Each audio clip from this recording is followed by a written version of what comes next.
You've got to be a completely blinkered fanatic who cannot take any kind of criticism against a game that they love, a paid-off influencer, or a complete moron to think that F1 Manager 2022 was a faultless game.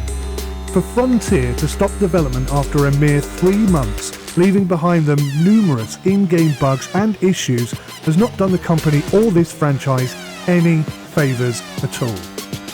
I paid full price for F1 Manager 2022, like most of you out there, and I'm still angry that they dropped the game so quickly and so unnecessarily.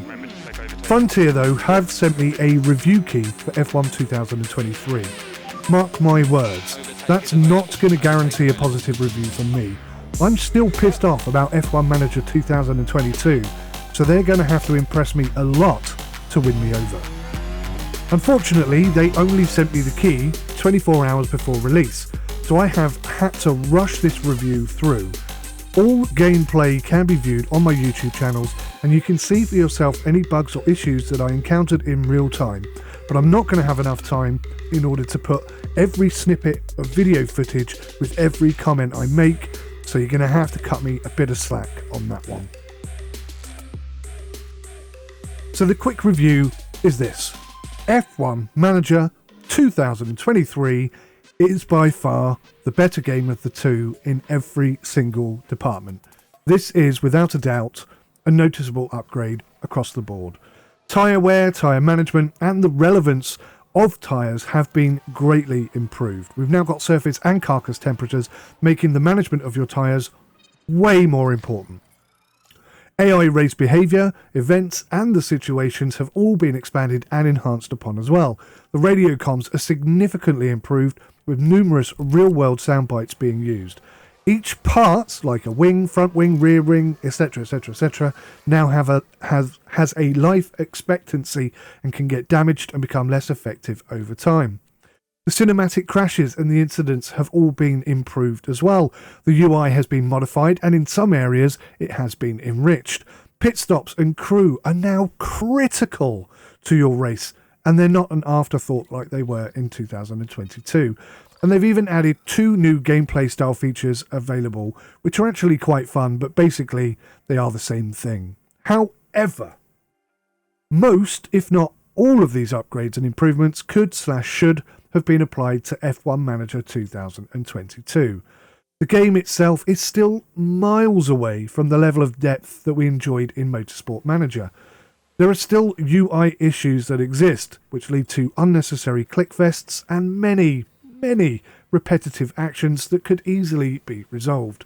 And no, the game is not bug-free yet, although let's see how they deal with the bugs this time, hopefully a lot better than they did in 2022. There are many potential improvements that they have simply not tapped into as well, which you could argue leaves scope for improvement, or more likely yearly releases with improvements that get expensive fast, and of course we've now got additional DLC costs on top of that each year. So what's new? The 2 new gameplay features are Replay 23 and Exclusive Scenarios. Now if you pre-ordered the game, you'll get a couple of extra exclusive scenarios as well, otherwise you have to pay for these 12 exclusive scenarios. Effectively though, they are the same thing as Replay 23. Replay 23 releases a new challenge with each IRL in real life Grand Prix round throughout the F1 2023 season. Presumably they're going to continue to do that in 2024, maybe they won't, maybe you'll only get access to F1 2023 replay content in F1 2023, and in F1 2024 you'll only get F1 replay 24 content, if you see what I'm saying. It's a money spinner, but actually it's fun. And yes, it's a welcome distraction from the harsh career environment, so overall they are an improvement to the game, or an addition to the game. Some of the exclusive scenarios, in fact all the exclusive scenarios are hidden behind a paywall, so you are going to have to pay extra to get them. And I think £12 for 12 scenarios, which, let's be honest, really don't take any development from the developers at all. They've built the system to create these. It's now a case of clicking a few buttons and it's done for you. So I think £12 is an absolute disgrace. I think there should be about £3 for 12 exclusive scenarios, and hopefully I've never seen it done, but hopefully they'll listen to the feedback from the community, and if we all tell them that £12 is a disgusting price, then maybe they'll bring the price down and be a bit more fair to us, the players. So we've got a sporting director and pit crew training. They have experience and energy levels that you have to manage. This also introduces the DHL pit stop competition, which is, I kind of like it actually, it's kind of fun. But I only like it because it totally adds a new dimension to the game. I'm still testing out the whole pit crew training stuff, so I don't really have much to say about that at the moment. But undoubtedly, the race day pit stops are essential. They will win or lose you places, undoubtedly. So I'm very happy to see that that's come in. They've also added a new camera. It's like a helmet cam. It looks great. In my humble opinion, when they turn corners, the helmet cam looks a little bit too far to the left and a little bit too far to the right on pretty much all the corners, to be honest with you. And it tends to ignore the car that they're racing that's either inside or outside of them. Just a small tweak there, just to make that look a little bit more realistic. But otherwise, a very nice addition. And we've also got tactics for each driver, and sort of bundled up in there is a confidence level. I'll be honest with you, the whole confidence level thing seems a little bit basic at the moment. Max Verstappen was in first place, 25 seconds ahead of the car behind him, lapping consistently quicker than anybody else, and his confidence was medium. I mean, this is Max Verstappen we're talking about. I don't think he has a medium setting, does he? Anyway, it's nice to see it added there, but I think huge scope for improvement. Talking about improvement, what has improved? Well, the race day experience has been improved a lot, I have to say. The radio comms, the crash animation, the unexpected events like explosive tyre blowouts and punctures, all adding to the excitement of the race. ERS has got a bunch of new control elements, which I think actually improve the experience and work a little bit better. And they've made some UI tweaks as well, which bring the tyre temps into a better location so you can see them, and that really improves their relevance. And with all the tyre degradation and the management, it's all vastly more realistic. As well, with the pit stops, which are now relevant, which, you know, are going to win or lose you places in every single race. The whole thing there really does feel so much better than it did before. I'd say the AI driving, i.e., you know, overtaking, defending, etc., it seems a little bit perfect. It seems a little bit better, but it certainly isn't perfect. It's still jittery, you see some illogical movement, and it's just frustrating most of the time. But it's been tweaked. I think it just needs a lot more. Are they going to do any patches this time round? Are they just going to literally throw the game away and start developing the next one? I don't know, and that is a concern of mine. It really is. The new Tactics tab adds a small amount of depth, as I mentioned, but a lot more could be done there. But I've got a real issue with it because you can't actually set or change it until after the race has started. I think that's ridiculous. That should be part of the pre-race setup, if you ask me. Now, I mentioned that parts have a life expectancy. I don't really understand why, but when you're developing a new part, if you create it or develop it to have a low life expectancy, it actually boosts your acceleration. I think that highlights an issue with acceleration in the game because it's very difficult, I found, to really focus on acceleration and do anything that really boosts or benefits acceleration. I think the whole car setup configuration thing is just really arcadey and basic, and the whole thing needs to be looked at and redeveloped. We're not going to see that in this game, unfortunately, but maybe 2024 will do something in that regard, because at the moment that is the most disappointing part of the whole game. Parts having life expectancy, it's cool, but it's got some issues. I'm going to tell you about those issues in a minute. They're quite annoying. So apparently, I haven't tried this yet, new contracts can take effect at the end or the beginning of a season instead of happening immediately. That's far more realistic, and I like that a lot. F2 and F3 seasons are now simulated in the background. That means drivers will improve their skills over time, and they'll score and win and lose and so on and so forth. Unfortunately, we have no control over them whatsoever. We cannot join and race in F2 or F3 or anything like that. But it is a step, at least, in the right direction. So I've got lots of gameplay footage up. I urge you to go and watch it if you want to see the real-life incidents that I'm going to talk about. There's probably a few I've forgotten, but I'm having to rush this review through, so it's the best I can do. So, although parts do now degrade, you cannot replace them, and I can only assume this is a bug. Let's say you've got a rear wing with 50% condition. You think, okay, I want to win the next race. I'm going to swap that out for a new one of the same design so that we get all the speed improvements that we've developed. but I just want to swap it out from 50% to 100% to make sure that that race is going to go as well as it possibly can. But you can't, because the option is greyed out. It seems you can only swap the rear wing for a different rear wing, not the same one, and that's just ridiculous. It makes no sense at all. It's got to be a bug. Equally, although the UI has seen an overhaul, a few tweaks and some new options added, there's still way too many unnecessary clicks. It's like a click fest out there. You click something, say, yeah, I want to manage my team throughout this race, and it says, are you sure you want to do this? It's like, yes, I'm sure I want to do this, as I was sure I wanted to do it the last 24 times that I clicked it this season. Every single time it asks you, are you sure you want to do that? Oh, it's so annoying. And there's huge amounts of unnecessary repetition because of the poor UI design. For example, why can't I preset my default P1, P2, P3 setups and have them load automatically for each driver? So I set them up once, I can adjust them anytime I like, but every time I load into P1, my driver number 1 will get his P1 set up, my driver number 2 will get his P1 set up, instead of me having to click, I don't want to do 15 laps, I want to do 20 laps or 25 laps, or, it takes Sergeant 25 laps in order to give me full feedback. So why would I want to do 15 laps? I don't want to do that. Let me set it up the way I want to do it. Let me do it once and use it over and over again.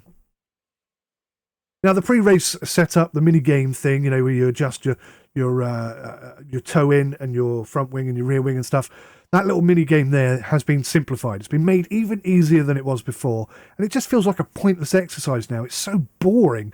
I want more simulation. I want more depth in the game, and this is not it. This is less immersive. I'm finding it really difficult to be positive about that. I find it's really irritating me to the point where I might not even bother doing it myself. I'll just completely give it to the AI and just race whatever they give me. Now, I had an incident where my second driver, Sergeant, destroyed 4 cars, could have been 5 cars to be honest with you, in the first race of the season. And when I say destroyed, I mean completely written off the car. You cannot drive the car anymore.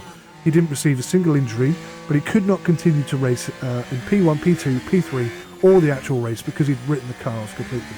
Now, for the first time this happened, I saw the penalty notice that he received, but I didn't get to see the incident. It simply didn't show up. There was no watch the crash here thing. So this lack of information meant that I didn't know where the damage was or how bad the damage was, but the car was still driving around. I pulled the car in, but I couldn't repair it, which means I couldn't send it out again. But what I could have done is allow him to stay out there, lapping in the broken car, but still working car, and slowly gaining some experience points at least. Now, maybe you could argue that's not realistic or whatever. The problem here is the lack of information that was given to me, so I couldn't make a clear decision on what was going on. And even though the, I'm going to say the undercarriage, but that's not what it's called, you know what I mean, the under thingy, was damaged beyond repair and the chassis was damaged beyond repair, it didn't tell me that. It just said, there's an issue here, you need to fix it. But every time I clicked on it, there was no information telling me exactly what the issue was. So this was the first race I raced, and in F1 2022, you could write the car off as much as you like, and 9 times out of 10, you could repair it and send it back out there again. So yeah, it was, I think the UI, again, lacking a bit of information there.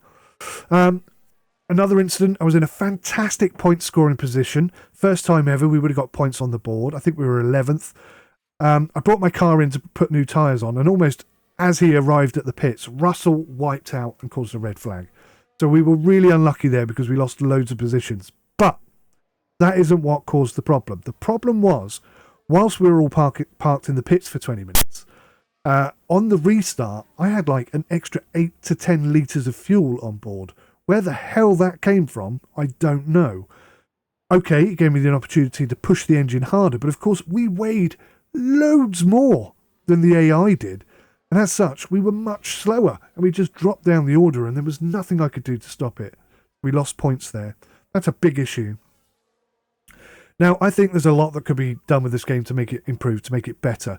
I'm talking about the ability to create our own team, starting from F3 and working up to F2 and then finally F1, having multiple cars in multiple events, an F1 team, an F2 team, an F3 team.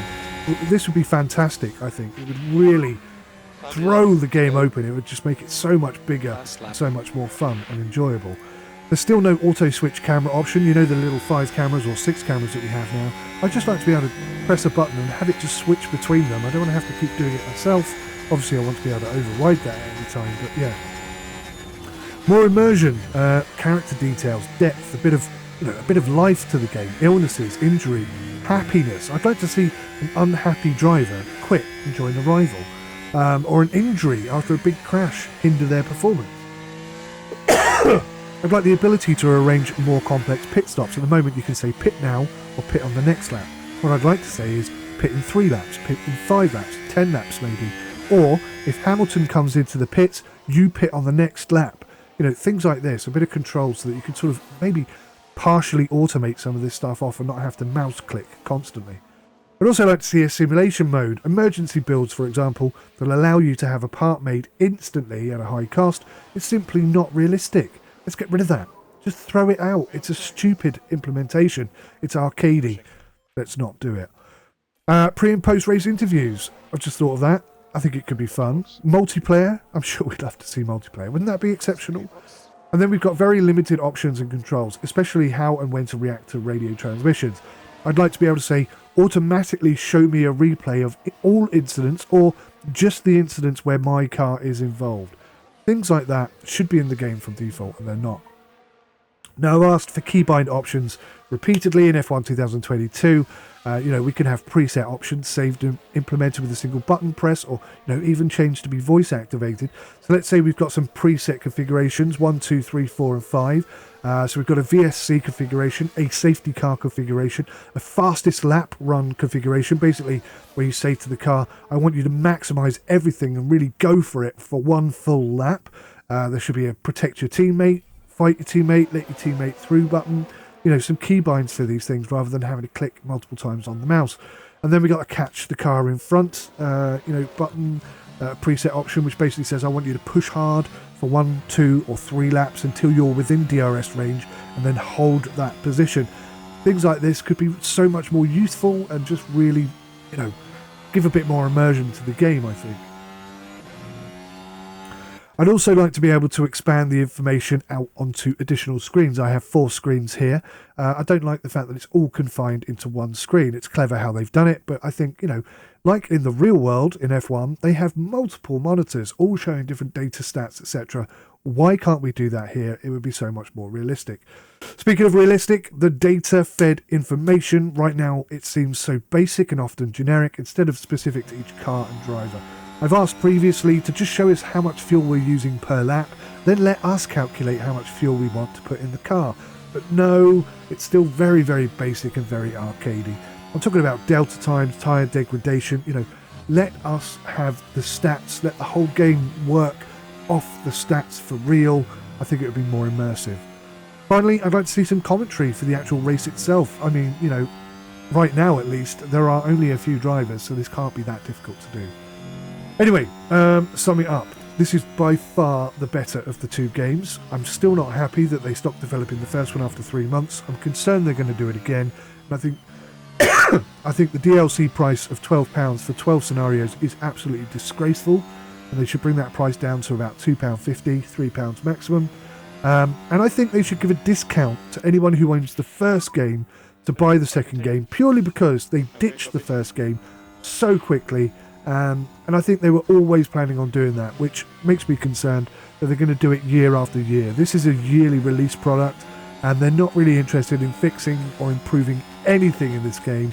You get what you get, and that's it. And I don't like that type of gameplay release. So I'm in favour of the game. Everything about it is better. I don't like the price, I don't like the DLC, and I still feel salty and angry about what they did to us in 2022. I must say thank you for sending me the key overall. I appreciate it, and it does allow me to give you an honest review based on my experiences. Lots of gameplay footage available for you if you want to see the actual what it's really like before you buy. Hopefully this review helps you in time to either buy or avoid this game. It's entirely up to you what you do. Let me know your thoughts in the comment section below. Thanks for watching. I'll see you in the next one. Take care. Goodbye for now. Wow, Hamilton is giving us a lot of trouble. Right, Verstappen could pit now. Oh, damn it, Hamilton's pitted as well. That's not good. Right, we need a quicker pit stop than Hamilton. We need to come out in front of him. Come on, boys, go, go, go. Good pit stop. Yes! Fantastic. GG's all round, but what's Hamilton wearing?